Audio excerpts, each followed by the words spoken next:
I'm Ben Griffen with Griffen Cattle Ranch, and we started adding in Ranchbots a couple years ago, and so just the time saver and the money saver. We're down in Gila County. We got some rough country, and water's,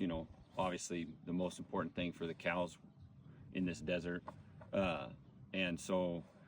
we have we can come up to this bull sale